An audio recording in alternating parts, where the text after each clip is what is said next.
So Vesak is the anniversary of the Buddha's birth, enlightenment, and passing away. So very special day on the Buddha's calendar, and I think we're all very fortunate to be able, to do retreat on this day and learn and kind of devote our lives to the Dharma on Memorial Day. So instead of, okay, we can remember all the people, all the dead soldiers, but let's remember the Buddha.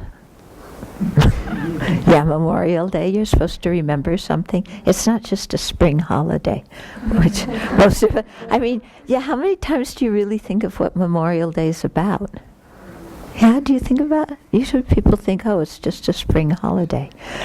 Yeah, so I think it's to honor the veterans, but we want to honor the Buddha, Dharma, and Sangha, because if we all honored them, then there would be no veterans, because there would be no wars. Okay, so we'll start out with some chanting some praises to the Buddha, and we'll do the Heart Sutra, and then we'll have a few minutes of silent meditation, and then go into the course, how to see yourself as you really are. And we started this last year, the idea being that it would just kind of, go as far as we got, and then, do a little bit more each year. So we'll continue on. If you haven't, if you weren't here last year and you weren't able to listen to or watch the videos from last year, then, read the first part of the book up to about, page 45, 46, or page 40, and that'll kind of give you, that's what we covered last year.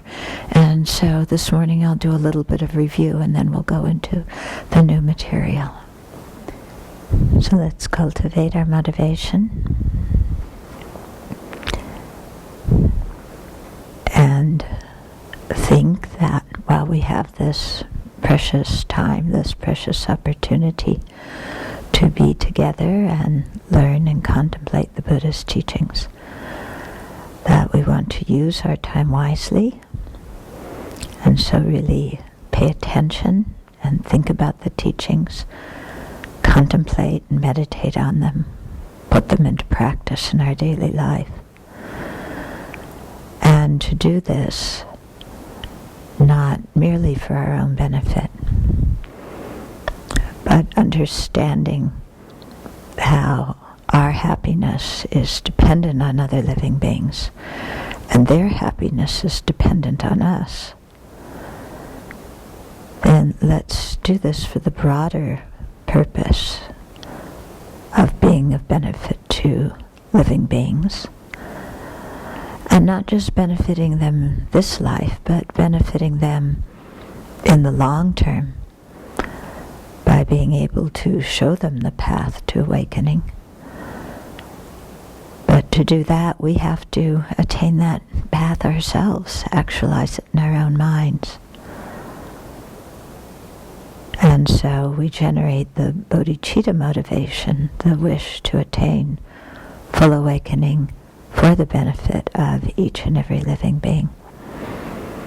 So contemplate that, and let's make that our motivation, our long-term motivation for sharing this weekend together.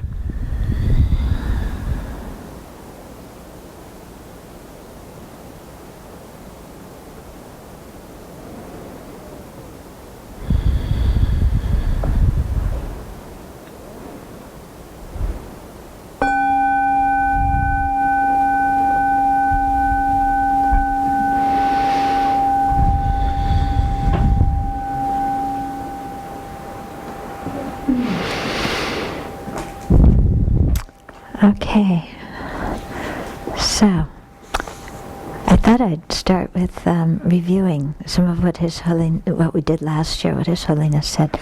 And I should say that he started out, in this particular section, talking about what samsara is. and the causes of samsara. So samsara is this state of, it's translated as cyclic existence, the state of having to take a body and mind under the influence of afflictions and ignorance and karma, our actions, repeatedly. Okay, so it's a state of not being free, because instead of being able to choose, we are just propelled and pushed by our own previous actions. And our previous actions were created under the influence of afflictions, and particularly under the influence of ignorance. So ignorance is a mind that grasps things to exist in the opposite way from how they do exist. And, so based on this fundamental misapprehension of the nature of reality, then we generate all sorts of other afflicted mental states, of greed and clinging attachment and jealousy and, lack of integrity, lack of consideration for others, belligerence, all these pleasant mental states that we so often find in our own lives, don't we? Yeah. So, that's actually the first two noble truths: the state of samsara, our present situation in which we lack freedom, and then the origin of it, the ignorance and afflictions and polluted karma. Okay, so if you have the book and want to follow along, I'll be on page 35, just to review. His Holiness says, it's crucial to identify and recognize different thought processes. Okay, so here he's going to start us on the exploration of what is this ignorance that lies at the root of all of our difficulties. Some thoughts merely make us aware of an object, such as seeing a watch, just as a watch, without any difficult emotions like lust. Here Jeffrey uses the term lust. I prefer attachment, because we usually think of lust as sexual, and you don't have lust for a watch. At least most people don't. Yeah, but we do have clinging attachment for a watch, don't we? Okay. So here His Holiness is saying some thoughts, just notice what an object is, This is a recorder, this is a book, this is a tablecloth, whatever. And there's no particular strong emotion with it. It's just a mind that's identifying an object or, thinking about how to use it. Other thoughts determine correctly that an object is good or bad, but still do not introduce any afflictive emotions. These thoughts just recognize good as good and bad as bad.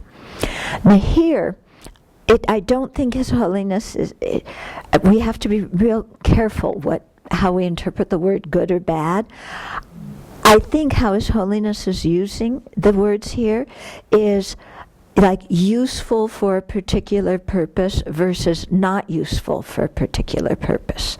Okay? So it's not that the book is good or bad.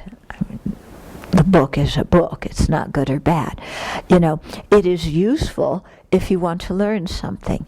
It's not useful if you want to wash dishes. Unless you need instructions from a book on how to wash the dishes. Okay? So some thoughts we have, we'll just, be able to look and say, okay, this object is good for using it in certain, in certain functions, and it's not good for other things. Okay? And so in our daily, communication with other people, sometimes we have different opinions about what is useful in a certain situation and what's not useful. Okay? So just having the different opinions is not a problem. Okay? Yeah, just, you want to do it this way, I want to do it that way. That is not the problem. Okay? The problem comes in the next sentence. However, when the idea that objects inherently exist take hold, fundamental ignorance has been introduced. As the mistaken assumptions of inherent existence become stronger, attachment or hatred become involved. Okay? So, for example, if I like the example of, some people like to put the cups upside down in the cupboard, and some like to keep them right side up. Yeah? And both people think that their way is the correct way to keep the cups sanitary and prevent people from getting sick, right? So both people have the same thought, but they go about it quite differently. Yeah? So just having different views on how we want to put the cups in the cupboard is not a problem. Okay? When we get attached to our view, my view is the right one, yours has no merit whatsoever. And when that view is associated with the feeling of my or I, this is my view, so of course it's got to be the right one, because I don't think anything wrong. Then, when that kind of attachment to self and attachment to mind, to our ideas, comes in, then there becomes a lot of emotion in the discussion of how to put the cups in the cupboard. Because if you equally have that much attachment, and I do, then, we're going to start fighting and quarreling over it. Okay? So we see this kind of thing all the time. And so here the key is, when we grasp at ourself or anything else as inherently existent, in other words, as existing independent of any other factors, when we think of, I or mine, what we possess, as having its own nature, that's inherently what it is, then, attachment and anger arise in relationship to me and in relationship to that object. And that's what causes the difficulties. Okay? So, going back to our discussion, if two people are trying to figure out how to put the cups in the cupboard, yeah, then, and there's no attachment whatsoever, then one person could say, well, let's try it one way for a week, and let's try it another way for a week, and see what works best for all of us. Yeah? And then the other person agrees, because there's no ego involved in it.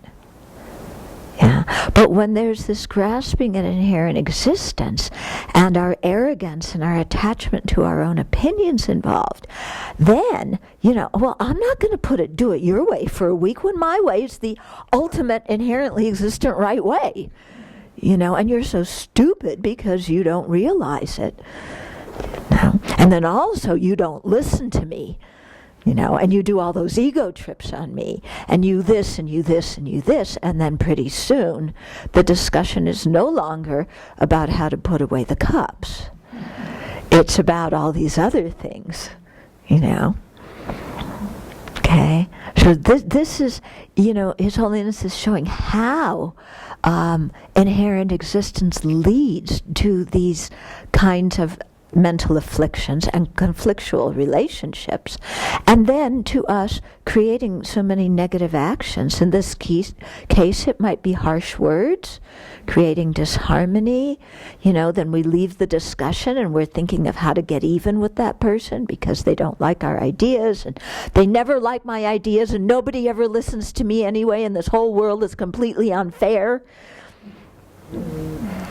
You see? Does your mind ever go to that place just because somebody has a different opinion than you do? When attachment, gets involved, then our mind turns against the whole world. And it's no longer about, how to put the cups away. Okay, so this is exaggeration, don't you think? Yeah. Okay, so the turning point from mere awareness to misconception comes when ignorance exaggerates the status of the goodness or badness of the object so that it becomes to be seen as inherently good or inherently bad, inherently attractive or unattractive, inherently beautiful or ugly. Okay? Ignorantly misjudging this false appearance to be fact opens the way for attachment, hatred, and a myriad other counterproductive emotions. These destructive emotions, in turn, lead to actions based on attachment and hatred. These actions establish karmic predispositions in the mind that drive the process of cyclic existence from life to life. So here he's outlining in one paragraph the whole evolution of our life. Okay? So, when there is grasping an inherent existence, then, our mind makes something inherently beautiful, inherently ugly, inherently desirable, inherently undesirable, inherently good, inherently bad. Okay? And then that false appearance of these things as being inherently like that, opens the way for us to have so many afflicted mental states. Because if something is inherently good from its own side, then I've got to grasp onto it and defend it. And if it's inherently beautiful from its own side, then I've got to have it. And if it's inherently ugly from its own side, I've got to smash it and get away from it. Okay?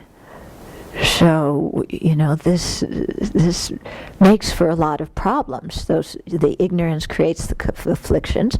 The afflictions then influence our actions. We may yell or scream or beat somebody up or, talk badly about them behind their back or who knows what. And then those actions leave residual energy, we call it the seeds of karma, in our mind stream. And that energy influences what we experience in our lives. Mm-hmm. Okay? So we can see this, when there's prejudice, I think is a very good example of how inherent existence, grasping at inherent existence, creates problems. So, for example, after 9/11, so some of these people who caused the tragedy advocated Islam. Yeah.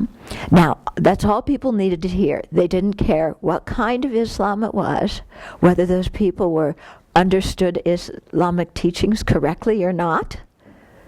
Yeah. All they knew is, okay, yeah, they're Muslim. Then that got generalized to everybody who's Muslim, and not only people who are Muslim, but anybody who wears a turban. So it could be Sikhs. Yeah, it could be a myriad of other people who wear a certain kind of headdress, yeah, but who aren't Muslim at all. And then, that mind then grasps everybody as being inherently threatening. Yeah, not even knowing the people, not even knowing what the attackers, if they even apprehended Islam correctly or not. But the mind just, took and spread like butter over bread, this generalized mental state of enemy over so many people. And then you had innocent people getting killed simply for what they looked like or what their name was or where they went to worship. And so it harmed not only, the people who got killed, but the people who did the killing out of prejudice and bias, they harm themselves by acting like that because, killing is a negative action. It leaves that kind of imprint on that person's mind stream. And that imprint at the time of death could cause them to be born in a very unfortunate birthplace And later, even when they're born human, that could be the seed in the mind that causes them to have a short life, or to get sick, or to be injured in a car accident, or who knows what. Okay? So the point is, when we injure others, we're also injuring ourselves in the process here. And you can see the whole thing came about from ignorance, didn't it? Yeah, so much unnecessary suffering. Now, of course, the people in Al-Qaeda had their own ignorance and their own afflictions, and were projecting a lot of false things on, other people too. So what you have so often is a whole situation where everybody in it is under the influence of ignorance and afflictions. Yeah, and everybody as a result is acting crazy. Yeah, and not thinking clearly, and as a result causing suffering to each other as well as to themselves by getting involved in these negative actions. Okay, so this is the difficulty with ignorance. Yeah, we often say ignorance is bliss. Think again. It's not.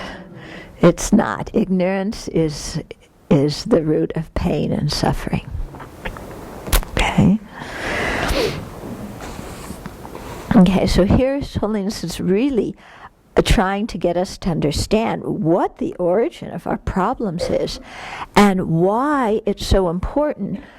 The title of the next chapter is Why Understanding the Truth is Needed.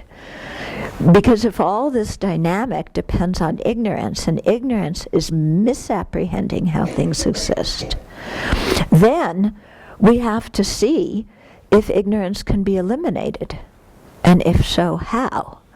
And the thing is, because ignorance misapprehends how things exist, when you generate the wisdom that apprehends how things exist correctly, then that wisdom can overpower the ignorance.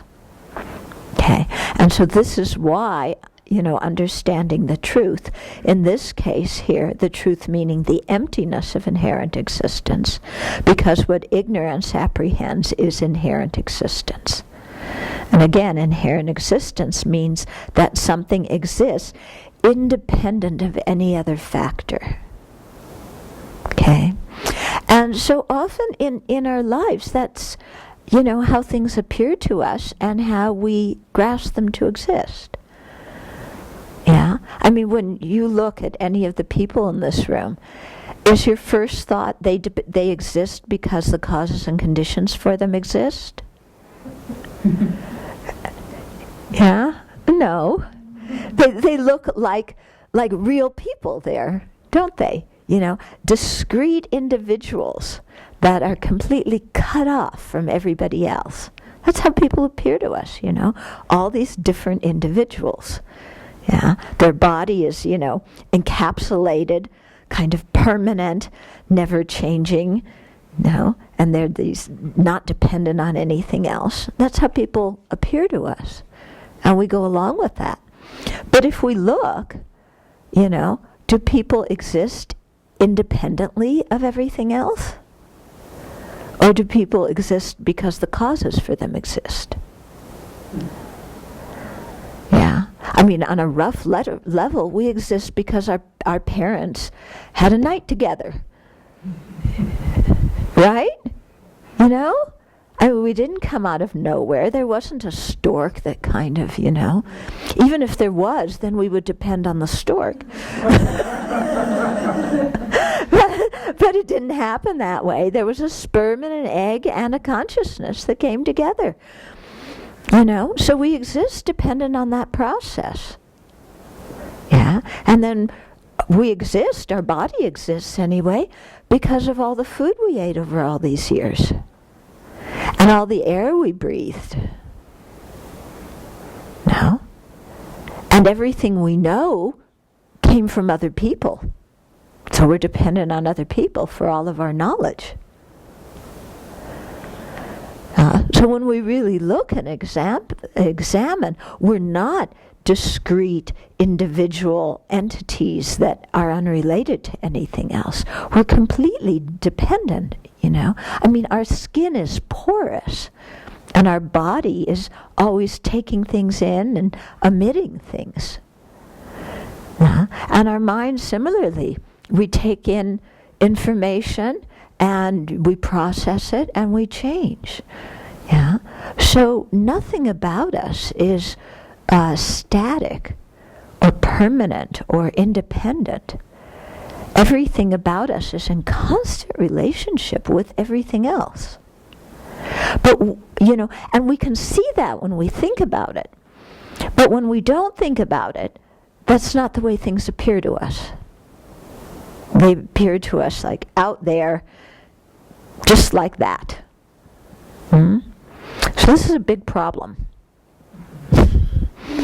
Yeah, this is a big problem. Yeah, because, for example, why is it a big problem?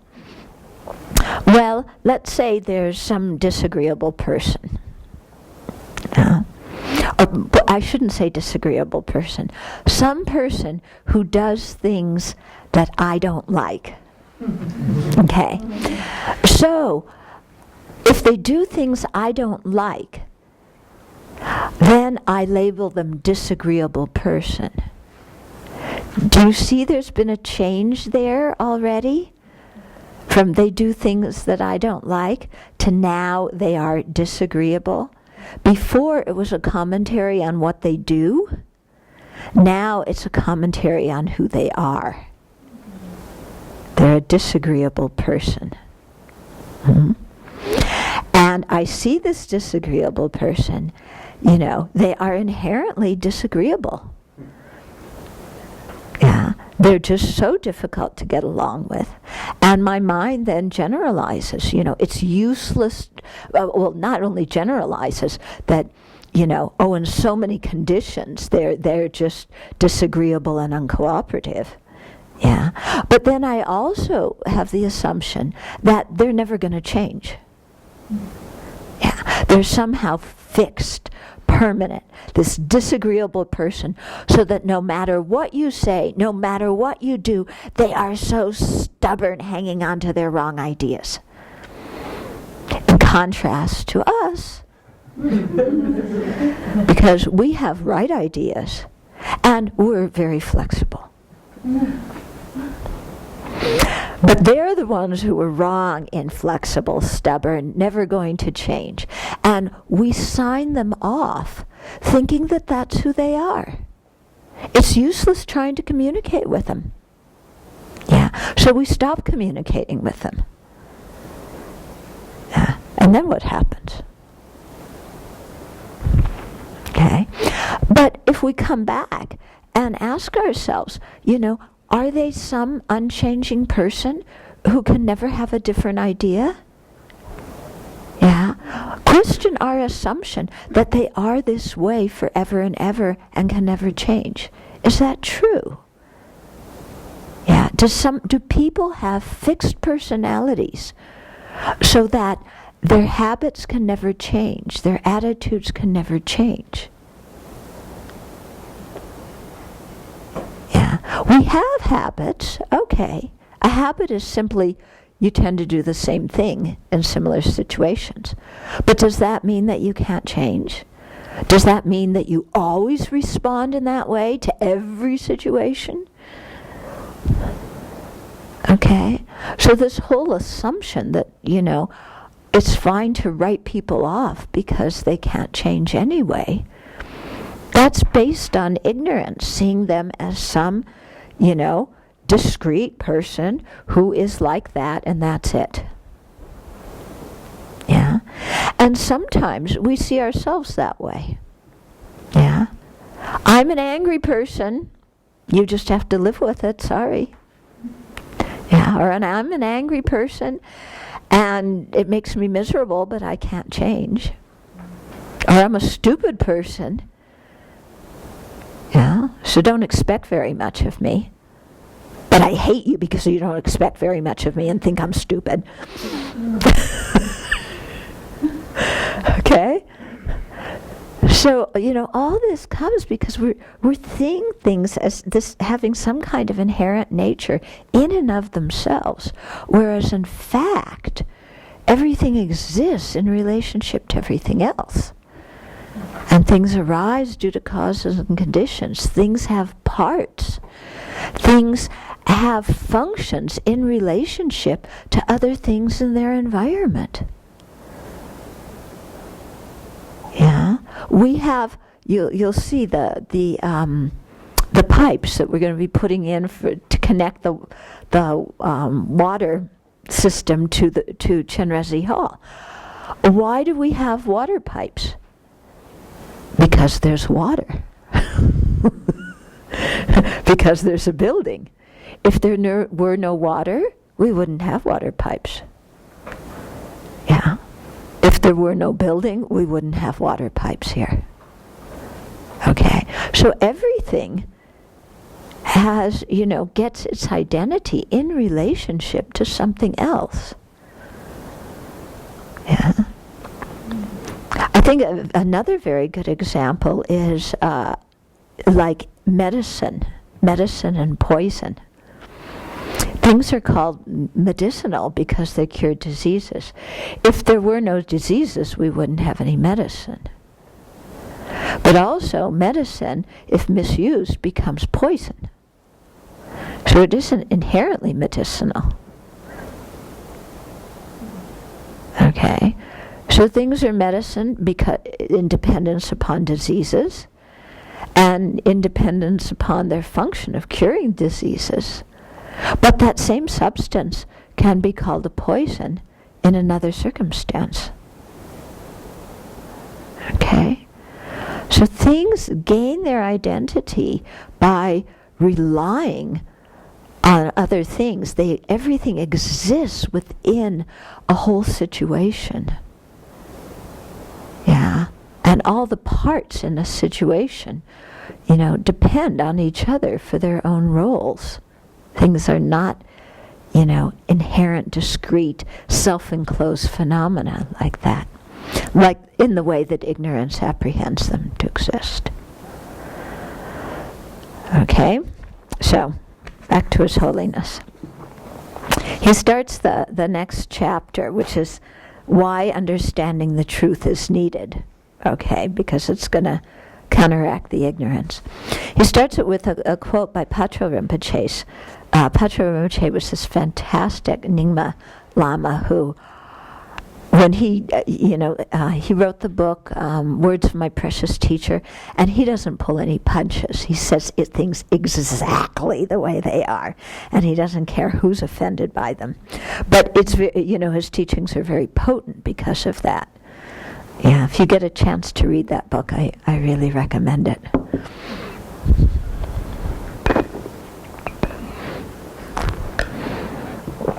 So Patrul Rinpoche said, much of our planning is like waiting to swim in a dry ravine. Many of our activities are like housekeeping in a dream. Delirious with fever, one does not recognize the fever. Okay, so much of our planning is useless, like waiting to swim in a dry ravine. Okay, and much of what we do has no solid essence, like housekeeping in a dream. You can dream of cleaning your house, but when you wake up, it's still dirty. Yeah, and delirious with fever, one does not recognize the fever. So being under the influence of ignorance, we don't even see that. And we think what we're perceiving exists in the way that that it appears to us. Yeah. We don't realize that our misperception. So His Holiness says, if you do not have insight into the way you yourself and all things actually are, you cannot recognize and get rid of the obstacles to liberation from cyclic existence, and even more important, the obstructions to helping others. Okay, so if we don't have insight into how things really exist, we can't free ourselves from cyclic existence. And And, more important, we can't get rid of our own obstacles to being of great benefit to others. In short, our ignorance is our prison. Without insight, you cannot address any problem at its root or remove the seeds that might produce it in the future. To overcome the misconception that things and people exist as self-sufficient entities, independent of consciousness, it is essential to observe your own mind to discover how this mistake is being conceived, and how other destructive emotions arise with such ignorance as their support. Given that attachment, hatred, pride, jealousy, and anger stem from exaggerating the importance of qualities such as beauty and ugliness, it is crucial to understand how persons and things actually exist without any exaggeration. Okay? So if we can see things without the exaggeration of projecting inherent existence onto them, then we won't generate so many wrong views regarding them and so many disturbing emotions regarding them either. The only way to gain this understanding is internal. We got to do it ourselves. You need to give up the false beliefs you are superimposing on the way things really are. There is no external means of removing attachment and hatred. Yeah, it's pretty powerful, isn't it? If I have hatred, if I have anger, there's no external means to eliminate it from the root. Yeah. There's external means to avoid it by not seeing whatever makes me angry. Yeah. But to eliminate my anger and the potential for my anger, the only way to do that is through eliminating this ignorance within my own mind. Okay? Because the thing is, as long as we have the seeds of anger within us, and those seeds of anger and the anger are based on ignorance, then we will find someone or something to be angry at. Yeah, it's really that simple. As long as we have the seed of anger in our mind, we will find somebody to hate. Yeah. And you can see it functioning, you know. We love to find people to be mad at. It gives us a rush of importance. And if all of a sudden we aren't mad at that person, well, we find somebody else to be mad at. It's like complaining. You know, we always have something to complain about. If it's not this, it's going to be that. So we have the luxury of having American complaints. Really. I mean, we have the luxury of complaining, that your 501k got devalued. What about the people who don't have a 501k? They don't have the luxury of complaining that it got devalued. They don't have any money. Okay? But the thing is, whatever our situation is, even if our situation is comparatively good compared to somebody else's, we will still find something to complain about. Yeah. And this is the function of attachment and anger. Because attachment and anger keep us always, I want something, I can't get it. So complain. Hmm?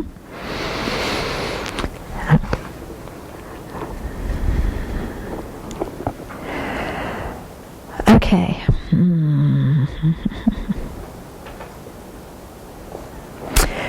So his Holiness is saying there's no external means of removing attachment or hatred. Yeah? So if we want to change these emotions, it's not a thing of changing the situation. Because like I said, you keep changing the situation again and again, but then As long as there's anger, we're going to get mad at someone. As long as there's, attachment and anger together, we're going to have something to complain about. As long as there's a mind that wants to be better than everybody else, there's going to be competition and jealousy and arrogance. Okay? If you are pierced by a thorn, you can remove it forever with a needle. But to get rid of an internal attitude, you must see clearly the mistaken beliefs on which it is based. Okay, this calls for using reason to explore the true nature of phenomena and then concentrate on what has been understood. This is the path leading to liberation and omniscience. Okay, so he's saying the way to stop this whole problematic situation is to be able to identify our mistaken apprehension of things, and then to apply reasoning to prove to ourselves why the way we're grasping and apprehending things is incorrect. Yeah? And based on proving to ourselves again and again and again that things do not exist the way they appear to us, then we develop very strong concentration on that understanding, so that that understanding becomes completely integrated with who we are. And that becomes the path leading us to liberation from cyclic existence and to omniscience, the state of Buddhahood, where we can enact the welfare of all sentient beings. Okay? So it's an internal path, which means that science can't solve the puzzle. Yeah, science cannot give us a pill to take that's going to get rid of our afflictions. Yeah. So as Dharmakirti says, Dharmakirti is a, 6th century Indian sage. He said, without losing belief in the object of an afflictive emotion, it cannot be abandoned. The abandonment of desire, hatred, and so forth, which are related to misperceiving advantages and disadvantages, is through not seeing those advantages and disadvantages inherently in objects, not through external ways. Okay, so, to give another example here of this whole idea of projecting inherent existence or inherent beauty or something. So you see something in a storefront, and your mind goes, that's attractive. And then you go, oh, that's really attractive. I like that car. Kind of a sports car. Fits me really well. I'm kind of 45, 50 on my middle life crisis. I need a sports car. I'll be young again. And it's this bright candy apple red. And it'll really impress other people. It kind of has that nature of impressing people because they'll see me go down the street with it, the red shining, and, and me driving it, and I really want that car. Huh? So is there some exaggeration going on there? Does that person realize that there's exaggeration? No. Yeah. They're expecting that car to make them feel young again. Yeah. So, which it's not. Yeah. Or maybe it will for 10 seconds. And and then they can't get in and out of it so easily because their body's old. Yeah. But you can see within that person's mind, there's so much confusion. Grasping an inherent existence, that car has these powers in it to make me young, to make me appealing to other people.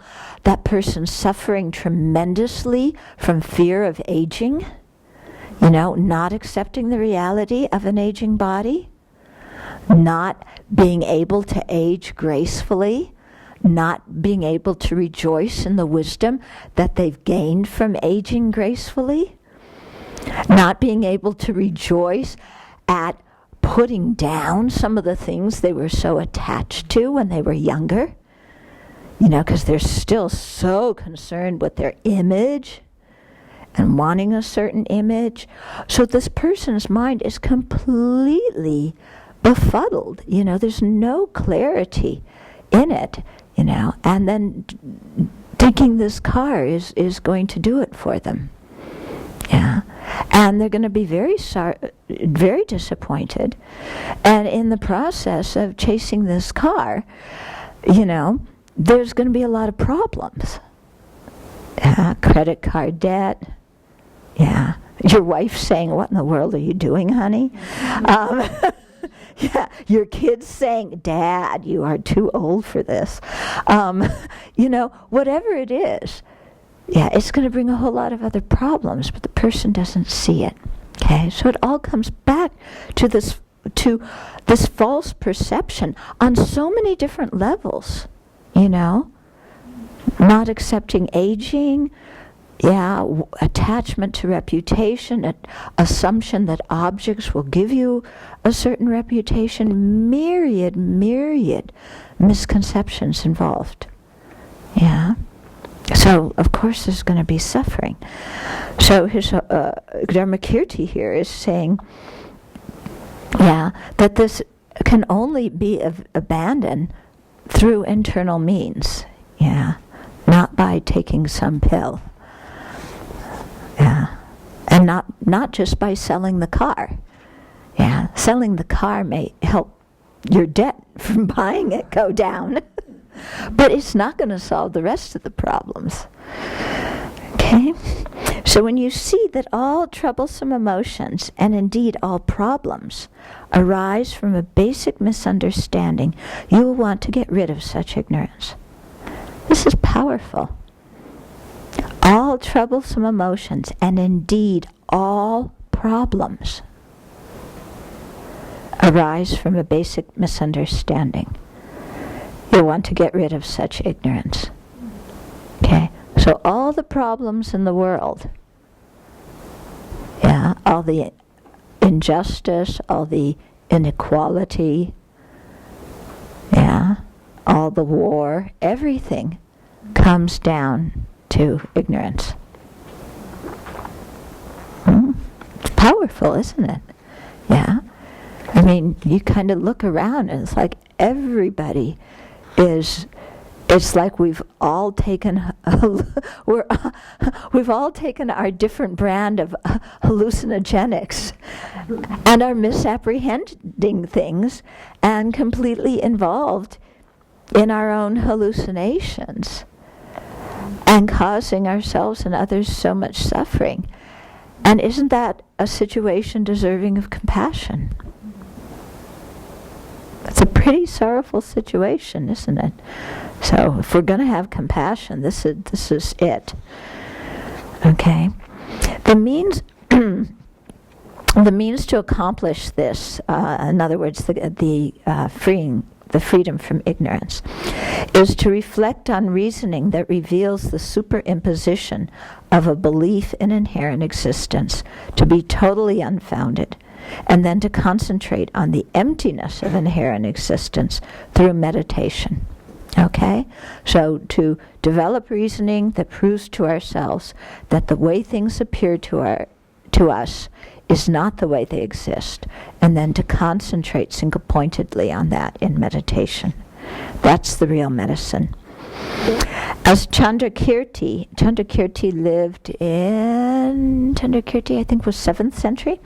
He was a follower of Nagarjuna and Aryadeva. He said, seeing with their minds that all afflictive emotions and defects arise from viewing oneself as inherently existent, and knowing that the self is the object of this, yogis refute their own inherent existence. Aryadeva similarly says that realization of selflessness is the way to stop cyclic existence. Okay. Here, selflessness means the lack of inherent existence. Here, self, means inherent existence, so selfless means non-inherent existence. It's not the usual meaning of selfless in English. When selflessness is seen in objects, the seed of cyclic existence is destroyed. Okay, so when the roots of a tree are cut, all the branches, twigs, and leaves dry up. In the same way, all the problems of cyclic existence are undermined by removing the misunderstanding that is their cause. And that is the ignorance that grasps at inherent existence. The supreme scholar practitioners of India, Nagarjuna, Aryadeva, Chandrakirti, and Dharmakirti, understood that the truth cannot be realized without seeing that we superimpose on people and things a status of solidity and permanence that actually is not there. The emptiness of that false superimposition must be understood, and to do this they analyze phenomena through scripture and through reasoning.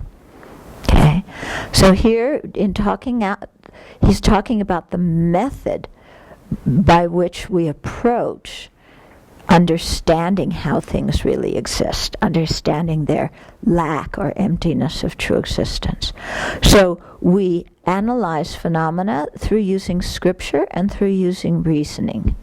Okay, reasoning is the chief of these.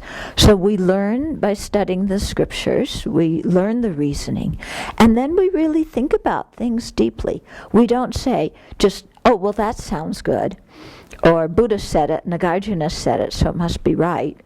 But we really think about it until we understand it, and it really has an impact on our mind. And we really use reasoning and logic in this way. Yeah, because we have to disprove to ourselves that something we firmly believe in doesn't exist. Okay, we have to really disprove that. Yeah. So we use the reasoning, and we reinforce the conclusions we come to through scriptural citations.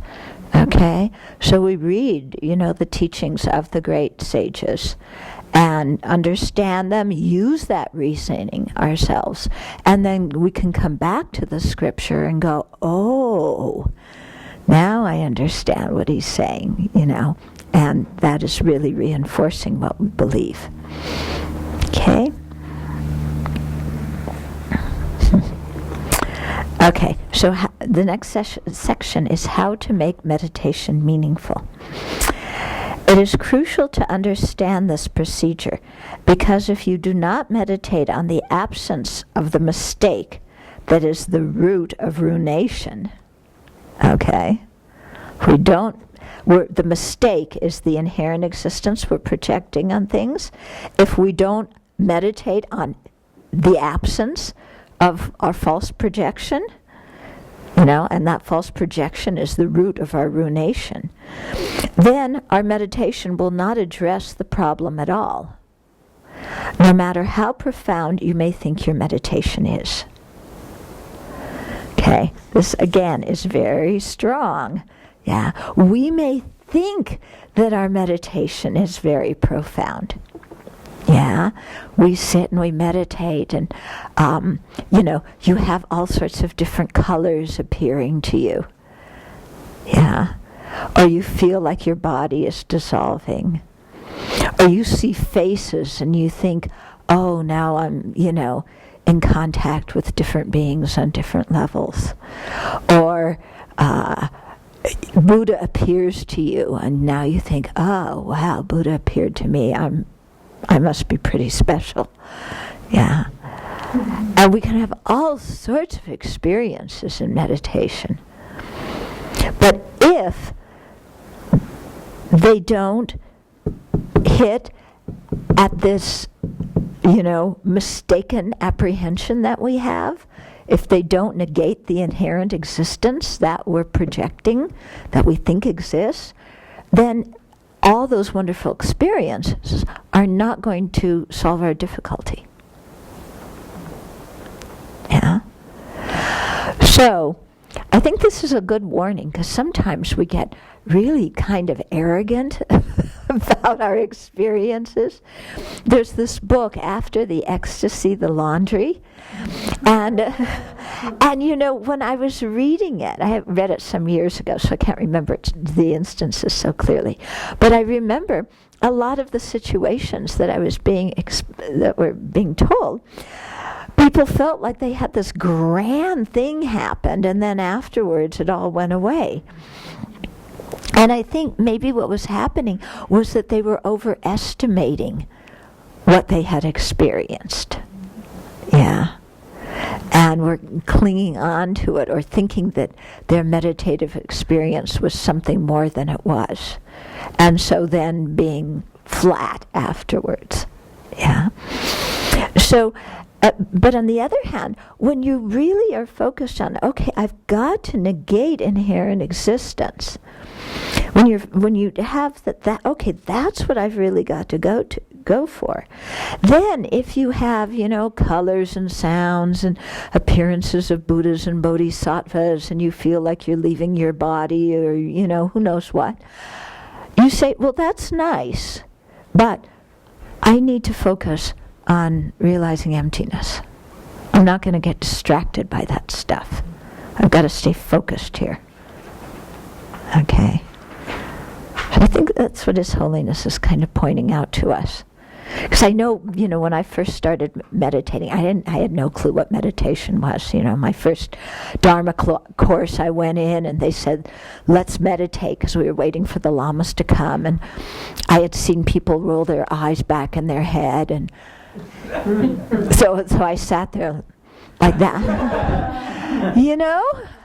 Now that is going to give you some weird experience. But that's not what meditation was all about. And then I remember I went to some kind of group where people were like falling backwards. I don't know, it wasn't a Christian group, it definitely wasn't Buddhist, but some kind of spiritual group where people were having these experiences and then falling backwards. So then when I sat to meditate, I kept feeling like I was falling backwards. And I thought, oh wow, something special is happening now. Look, I'm just being pushed backwards. And I'm like, what about, I thought that it was something special. It's like nothing, it was just total mess. And then I remember going to Kopan and, hearing, because you go and you hear different terms. And so, our teachers were talking about the gross and subtle mind. Yeah. Oh, subtle mind. Yeah, I want to realize subtle mind.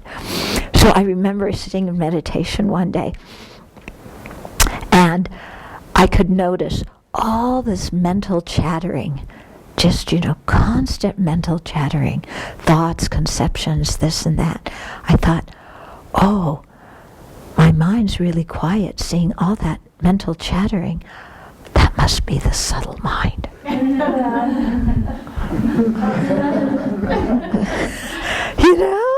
I was so wrong.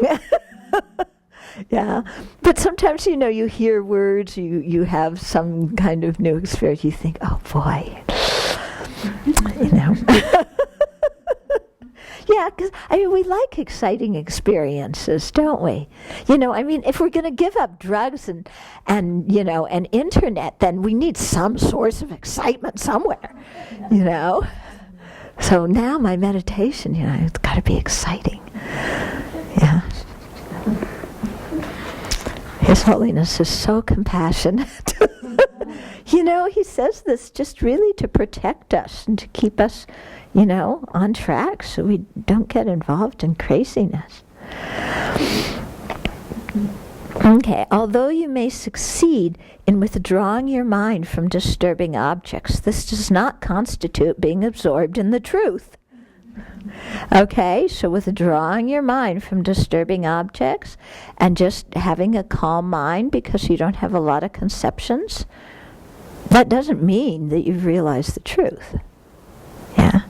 It's better than having your mind chattering all the time, but it doesn't mean that you've realized the truth. You have to act actively realize that objects simply do not exist the way ignorance takes them to exist. Okay? We have to actively realize that. So it's not just a thing of calming the mind, withdrawing the mind from objects. It's actively realizing that the way ignorance apprehends things, the object ignorance grasps, does not exist at all. Okay? If someone is suffering from fright because he or she mistakenly believes that a snake is just outside the door, it would not help to point out that there's a tree on the other side of the house. Okay. Instead, you need to show the person that in fact there is no snake outside the door. In the same way, you need to understand that the very objects you imagine to exist in and of themselves do not actually exist that way. You have to do this in order to get over the problems this misperception creates. Merely withdrawing your mind from thinking about anything or merely thinking about something else will not get to the root of the problem. Okay? So, if somebody believes that the boogeyman is in the next room and is going to come and get them, is telling that person, that there's fish in the aquarium going to solve their fear? Is telling them to look at the beautiful stars in the sky going to solve their fear of the boogeyman? No. Okay. So in the same way, if we are actively grasping at inherent existence, just withdrawing our mind from that and having some kind of blank-minded meditation, that's not proving to ourselves that inherent existence doesn't exist. Yeah. And focusing instead on some other object, also isn't going to solve the problem. It's just going to take us away. So we actively have to go into the way we think things exist and really ask ourselves, do things really exist that way? This appearance is so strong. Is it true? And we have to really go into that. Yeah. And it shakes you up a little bit, because our whole lifetime we've just assumed that things are inherently existent. Yeah. And we live our lives based on that assumption. And when we start to question it, we get a little bit like, Yeah. It's kind of like if you have a really rigid image of yourself, I'm a victim because of this and such happened in my childhood. And you have a very strong identity. I am this victim because this and this and this. I am this victim because of this and this and this. And you hold that as your identity. When somebody comes along and says, that's not who you are, you go, well, you just don't understand. I really am a victim because this and this and this. Somebody says, no, you aren't. That happened a long time ago. That isn't who you are today. That's not happening now. Then you start feeling uncomfortable. Who am I going to be if I'm not that victim? Yeah. And even though you hated being a victim, you knew who you were. Or you thought you knew who you were. And here somebody's coming along and saying, no, you aren't a victim. Yeah. And then it's like, oh, who am I? What am I? So it kind of shakes us up a little bit. Yeah. I was out in the forest. We had one 16-year-old come with his family a few weeks ago. And he and I, the teenager and I, were out working in the forest, and Ruby was there too. And the boy was telling me about, his family difficulties, and kind of divorce and dysfunctional family, and then he's been around so many adults that he knew how to psychoanalyze his mom and give her a label of a disease. Like, my mother is blah blah blah blah blah. And then he said, and I've been psychologically damaged by this. And I was surprised at my own reaction. I just went, don't say that. You are not psychologically damaged. It just came out of my mouth like that, Because here was this kid, 16 years old, based on hearing adults talk about all their psychobabble, creating an identity of I'm psychologically damaged. And I said, no, you aren't.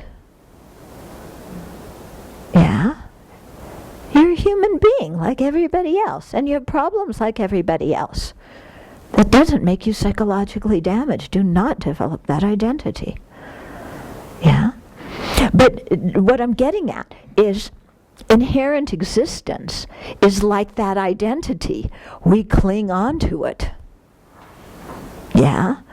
And when somebody tries to suggest that things don't exist the way they appear, or that we really aren't that negative image we have of ourselves, it's a bit disquieting. Yeah? But that's the only way to get into the thing and disprove it to yourself. Yeah? You have to jump in and analyze so that you clearly understand the way I am perceiving things is not correct. So like this boy who's saying I'm emotionally damaged, to ask, well, what in the world does that mean, to be emotionally damaged? Yeah? What does that mean? Yeah, anybody have a definition for emotionally damaged? Yeah. Taking responsibility for how you are. That's not taking responsibility for how you are. That's an interesting definition of it. I don't think the people who make an identity of being emotionally damaged would give it that definition. Okay. But, if you have these kind of wrong conceptions about yourself, you have to completely jump in there and disprove them to yourself. Yeah. And say, no, I am not that. I am not that. If I were emotionally damaged, first, really to think about what in the world does that mean? What does that mean to be emotionally damaged? Does it mean you have bad habits, bad emotional habits? Well, that's kind of everybody's situation, isn't it? Yeah? All of us have bad emotional habits. Were our bad emotional habits caused by our parents or caused by the situation we grew up in? Let me say, yes. But remember I said earlier in this talk that as long as we have anger, we're going to find somebody to get angry at? Yeah, so how can we say our anger is due completely to everything, what happened to us when we were growing up? We can't say that. Yeah. So, to really start questioning some of these things, and when we do, and we start using reasoning, then we can put so much stuff down, and then our heart becomes really open and free. We don't have to carry this junk around with us. So the same way with realizing emptiness, if we are able to prove to ourselves that things don't exist in that way, then we can stop all that craziness that comes from thinking that everything's solid, including ourselves. Okay? So, and I love the example here, to get rid of the fear of the snake, you say there's a tree in the backyard. Yeah. So that's like, saying, well, the root of cyclic existence, the root of cyclic existence is ignorance, and that's the root of my problem. And the way to get out of it is just to pray to somebody to free me from it. Yeah? It's the same kind of situation that doesn't make sense. How's somebody else going to free us from an attitude we have in our own mind? Whether you pray to God or pray to Buddha, nobody else can free us from an attitude that we're clinging to. We're the one who frees ourselves by jumping in and really examining that attitude and seeing if it's correct or not. Yeah? So we may pray to the Buddha for inspiration. That's fine. But thinking that the Buddha's going to do the whole thing while we're having a cup of tea? Yeah. Okay.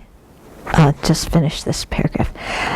You have to put together that if objects really did exist in the way they seem to, the logical consequences would be impossible.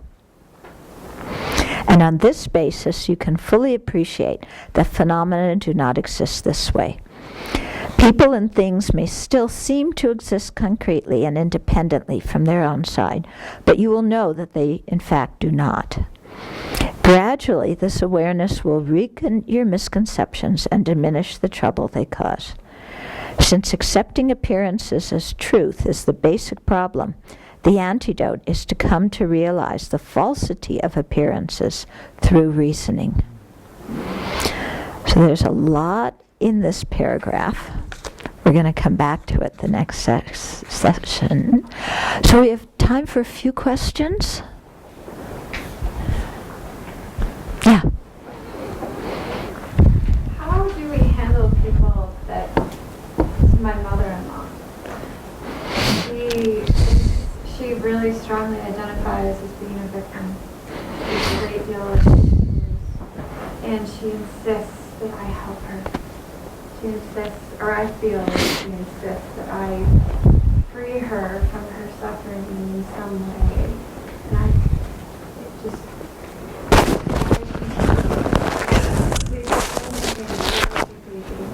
I don't know how to handle it. Mm-hmm. Like, what is my role here? Yeah. I can't do what she wants me to do. So what drives you crazy? That she expects something out of you that you can't deliver? Yeah. Why does that drive you crazy?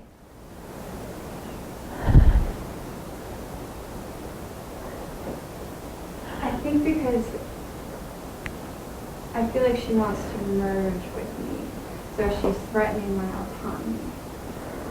And I know that deep down, like I don't inherently exist. Mm-hmm. That's my answer, but So you feel threatened I feel threatened. because you need autonomy. Can she take away your autonomy? She does.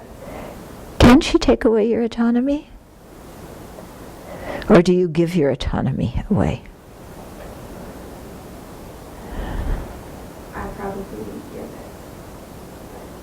It's not for you. I probably give it. So how do I not give it?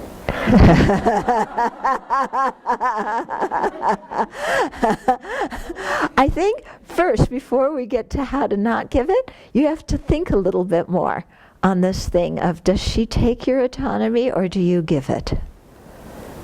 Yeah, think some more about that. Yeah, and think some more about, what is my relationship with my autonomy, and can somebody really take it away from me? And what is this autonomy that I want? Okay, so think some about that, and then we can continue afterwards. Yeah. And how much of this thinking that we do about inherent existence, about labeling and putting people in boxes, we do because it's easy and we're lazy. It's so easy to just create these concepts. It's so easy to call a group of people this and put them in a box, and then it's neat, it's clean. Mm-hmm. And to think otherwise really takes energy. And we like easy, we like cut and dry, we like to be lazy. Mm-hmm. Yeah. The problem itself is not with the labeling. The problem is solidifying the labels. Okay, but you're right, is we like to make things very clear, and so to get clarity, we just create a category and throw somebody in it, and then we know how to deal with them. Or we throw a situation, we give it a certain label and a certain category, and then we say, okay, it's one of those, that's how I deal with it. And it that way of thinking really, you're right, it's completely lazy. It's based on, I think, some craving for security. You know, if I have a concrete label, if I have a concrete conception, then I understand what it is, then I don't have to be so frightened of it. Whereas, in fact, things are not so concrete, are they? Yeah, things are they're changing, they're amorphous, people are not some, hard and fast personality. Situations are not hard and fast with no wiggle room. Yeah? So, sometimes in seeing that, that part of our mind says, that wants, that thinks we're going to find happiness by having the boxes and knowing what everything is, gets nervous. But when we realize that the mind that puts things into categories creates so much suffering, then when we start to deconstruct those categories, we feel relief. Okay, so I think this is why it's so important to really understand the disadvantages of ignorance and how ignorance creates suffering, so that when we start to deconstruct what ignorance is apprehending, instead of seeing it as scary, we see it as relieving. Okay? So it's kind of like, if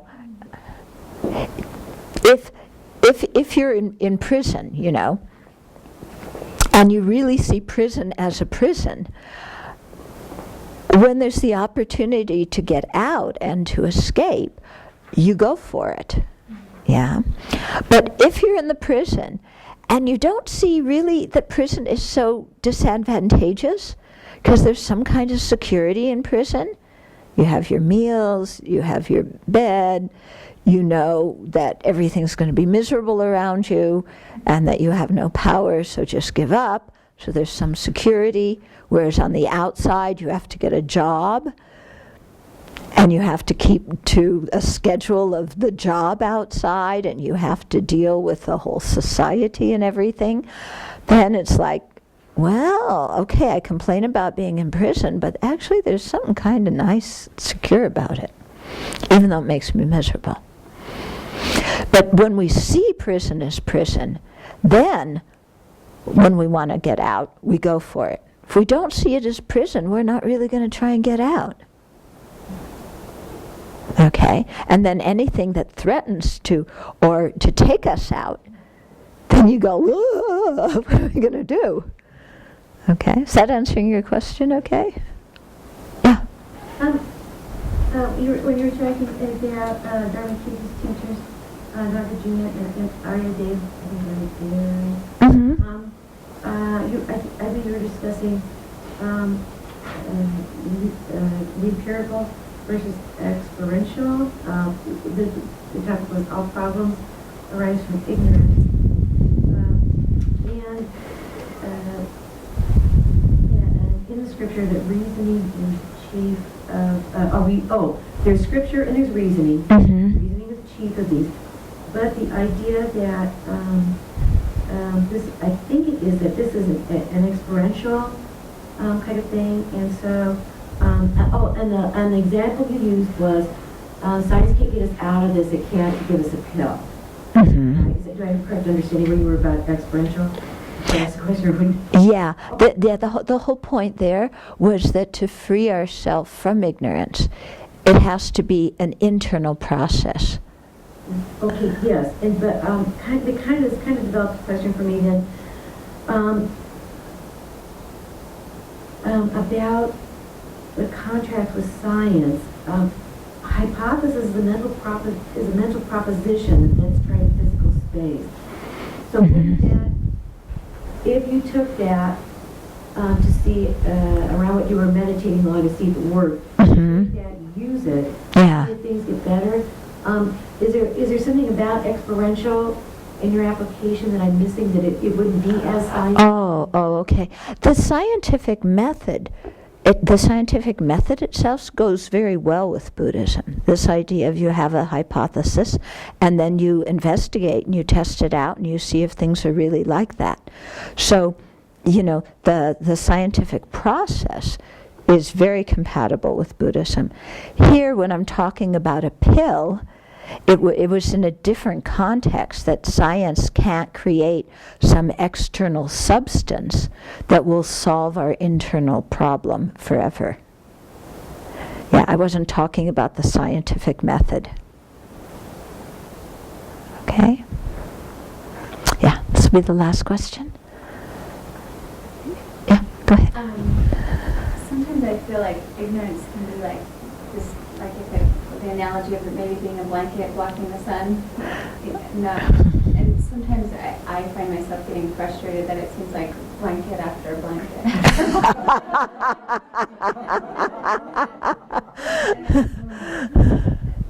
Or that knowing, maybe at one point seeing, but then, I don't know, forgetting or not seeing clearly, not seeing in like layer after layer. Yeah. And almost sometimes feeling powerless, that somehow there's this disconnect.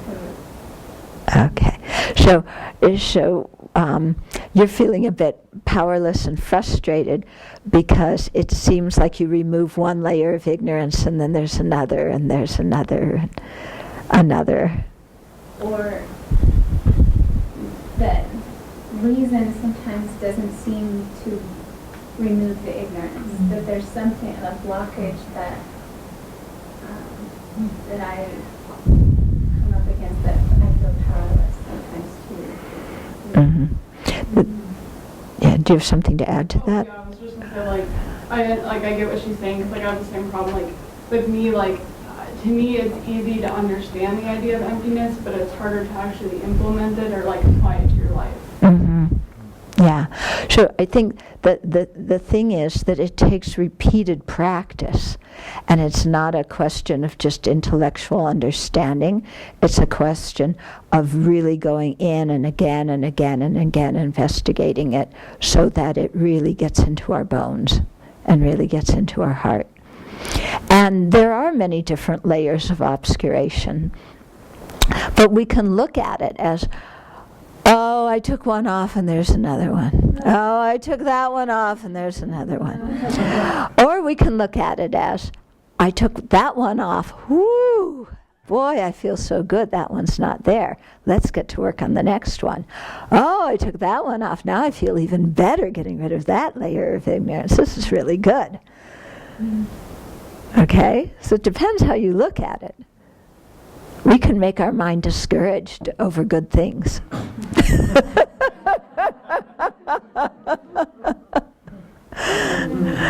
Yeah? To kind of add to what you're saying, you said that reasoning doesn't clear up the ignorance. Is that what you said that right? Which, yeah. Didn't you say, I'm just trying to clarify for myself here. Uh-huh. Reasoning, don't we kind of use reasoning to almost kind of reinforce the ignorance sometimes? We find ways to reason or rationalize out Oh, yeah. our misdoings or wrong views. Oh, yeah. We use quote, quote, logic or reasoning to, the quote, quote kind to reinforce our ego and our opinions. But that's not the kind of reasoning that His Holiness is talking about here. Oh. Yeah. He's talking about the reasoning that cuts through the misconceptions. Okay. And we'll get into that a little bit in the next section. Next session. Okay.